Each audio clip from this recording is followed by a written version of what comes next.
क्या आप जानते हैं एक साइलेंट किलर दिल्ली के घरों में चुपचाप घुस रहा है। कभी फास्ट फूड के जरिए तो कभी सुस्त जीवन शैली के सहारे, तो कभी मोबाइल, लैपटॉप और टीवी के सामने बिताए गए कई घंटों के कारण। मोटापा एक शारीरिक स्थिति जो हमें सोचने पर मजबूर कर रही है, लेकिन नियंत्रित करना मुश्किल हो गया है। आंकड़ों के अनुसार दिल्ली एनसीआर में करीब 81% लोग मोटापे या अधिक वजन से ग्रस्त हैं। इस बढ़ती समस्या को ध्यान में रखते हुए MASSH हॉस्पिटल ने वर्ल्ड ओबेसिटी के डे के अवसर पर एक प्रेस कॉन्फ्रेंस आयोजित की।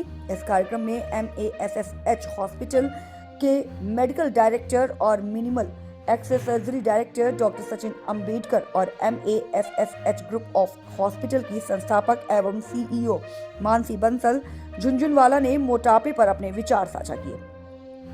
डॉक्टर सचिन अम्बेडकर ने कहा, मोटापा सिर्फ सौंदर्य से जुड़ी समस्या नहीं, बल्कि एक गंभीर मेडिकल कंडीशन है जो डायबिटीज, हाई ब्लड प्रेशर, हृदय रोग और यहाँ तक कि विभिन्न प्रकार के कैंसर का भी कारण बन सकती है। आधुनिक चिकित्सा पद्धतियों, विशेष रूप से मिनिमल एक्सेस सर्जरी MAS के माध्यम से इस समस्या का प्रभावी समाधान संभव है। तो बेसिकली मैं अभी भी बोल रहा हूँ कि ओबेसिटी या मोटापा is one of the silent killers in the world today. और अगर हम आज स्टैटिस्टिक्स की बात करते हैं तो India has now become the third position in obesity, and from 1.2% to 2.9% the increase has happened of obesity for women and 4.2 in men, and especially in metropolitan cities. ज़्यादातर अगर हम आजकल डाइटिंग की बात करते हैं, इंटरमिटेंट डाइटिंग, कीटो dieting, ये सारी चीज़ें एक हद तक ठीक हैं, बट जब ये रेलेवेंस ना रहे तो ये डेंजर सिग्नल बन जाता है, जिसमें आप अगर ओबीस हैं तो और ज़्यादा प्रॉब्लम्स हो जाती हैं। And not hurting any kind of religious sentiments, लेकिन जब हम रमज़ान या हम अपने हिंदूज़ में भी हम फास्ट रखते हैं काफ़ी तरह से, लेकिन जो लास्ट का जो खाना होता है फास्ट के बाद, जब हम बहुत ज़्यादा बिंज ईट करते हैं क्योंकि you are going to eat, you are hungry, तो उसमें अगर किसी का बेसल मेटाबॉलिक रेट कम है, it will turn into some kind of unhealthy desirable reason for causing obesity. So I think consciously आज अगर हम देखें, we should not look into the West, because West is looking to India. They are more into yogas, they are become vegetarians, they are not having processed foods. The chain of fast food joints is the highest today in India and Asia. So I think the journey is very big, destination बहुत दूर है, but obesity को केवल एकमात्र उपाय नहीं है कि आप सर्जरी से ठीक कर लो.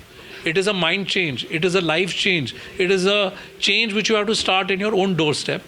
And obviously with माननीय हमारे जो प्रधानमंत्री हैं मोदी जी, उन्होंने बताया कि तेल को कम करें, lifestyle, I think it's an initiative. Government has to take care of policies, small things like opening more parks.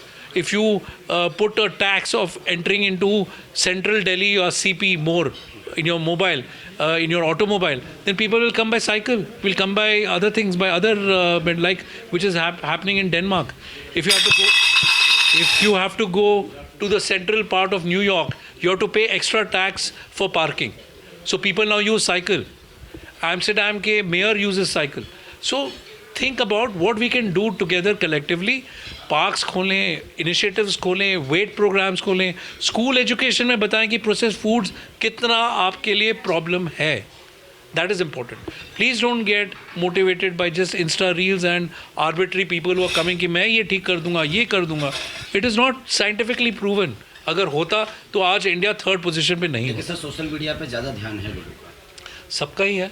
आप भी तो मीडिया हो, आपका ही एक माध्यम है जिसके थ्रू आप लोगों तक पहुंच सकते हैं. बट आज वही चीज़ एक श्राप बन चुका है, because today anybody, even a 15-year-old child can pick up a phone, make a video and say कि today I have done this, आप ये फॉलो करें.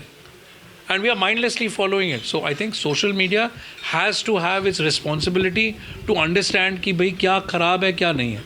बट वो भी आपके हाथ में है. मोबाइल तो आपके हाथ में है, स्विच ऑन स्विच ऑफ आपके हाथ में है, फॉलो अनफॉलो आपके हाथ में है. So conscious decision by yourself is the most important factor to understand कि आप ओबीस हो या ओवरवेट. खाना तो बैलेंस्ड होना चाहिए. Every meal should be a balanced meal. Poshan mission जो बोले हैं, जो पोषण कंट्रोल है, ना ज़्यादा खाइए ना कम खाइए, टाइम पे खाएंगे. 2 घंटे का 3 घंटे का गैप ज़रूर होना चाहिए सोने से पहले और अपनी लास्ट मील से पहले. अगर So- कोई टाइम पे नहीं आता है, लेट आता है, 11 बजे खाना सो थोड़े हेल्दी ऑप्शंस ले लीजिए, आप थोड़े फ्रूट्स एंड नट्स खा लीजिए, सूप पी लीजिए। बहुत ज़्यादा हैवी तला हुआ पराठा, रोटी, दाल, चावल, सब्जियां सब कुछ मिक्स करके लोगों की आदत है खाने की। सो उसमें थोड़ा सा माइंडफुल, थोड़ा सा अवेयरनेस, थोड़ा सा कॉन्शियस, ये हमारे को थोड़ा ध्यान Small रखना message चाहिए। for the general category. Small message for general category is that Get up and do your work. Don't lie down. Don't be lazy. yes, this work from home lifestyle I think is also taking a toll on people. लोग late के काम कर रहे हैं, सोफे पे लेटे हुए हैं। आप कितनी बारी ऑफिस जाके सोफे पे लेटेंगे? आपने जिस टाइम जूता पहना, आपके बॉडी का अपने आप एक सबकॉन्शियस माइंड से आप चलना शुरू कर देंगे। So please be active, wear your shoes, 10,000 steps daily, that is very important. खाने से पहले अपना सैलड खाएंगे और खाने के बाद 15 मिनट वॉक करेंगे तो आपका कभी भी वेट नहीं बढ़ सकता। और एक बार बार इस प्रेस कॉन्फ्रेंस में पूछा जाए कि सर हम तो 10 बजे आते हैं, हम 11 बजे आते हैं, हम 9 बजे आते हैं। अगर आप एक घड़ी मान लो, अगर 9 बजे की सुई इधर है और 12 बजे की सुई इस तरह है, तो जो ये पोर्शन बनाना है रात को, आप इतना ही खाना खाएं प्लेट में। You understand? अगर प्लेट को क्लॉक मान लें, जिस टाइम आप पहुँचे हो 8 बजे, तो 8 बजे की सुई इधर है और 12 बजे की सुई इधर है, तो इतना ही पोर्शन आपके प्लेट में खाने में होना चाहिए। कोलेस्ट्रॉल है वो बाइल में प्रोड्यूस होती है, लेसेथिन कॉम्प्लेक्स होती है। जब मोटापा अधिकतर बढ़ जाता है तो जो ये कॉम्प्लेक्स है ये तितर बितर हो जाता है और उसमें ये क्रिस्टल्स बनते हैं जो एक दूसरे से चिपक के फिर गॉल ब्लैडर स्टोन्स बनते हैं। तो now we also have doing surgery जहाँ पे हम मोटापा को भी कम कर रहे हैं और एक टाइम पे गॉल ब्लैडर को भी निकाल रहे हैं क्योंकि उसमें स्टोन्स हैं। यानी हम ओबेसिटी को अगर देख के उसको कम करने की it is adding diseases to you ना। आप ओबीस होंगे, डायबिटीज़ बढ़ेगा, हाइपरटेंशन बढ़ेगा, cardiac, now metabolic disease like gall bladder stones, kidney stones, वो सारी चीज़ें अब एक साथ अमेलगमेशन में आ रहा है under obesity. Therefore obesity is a disease and having connection to every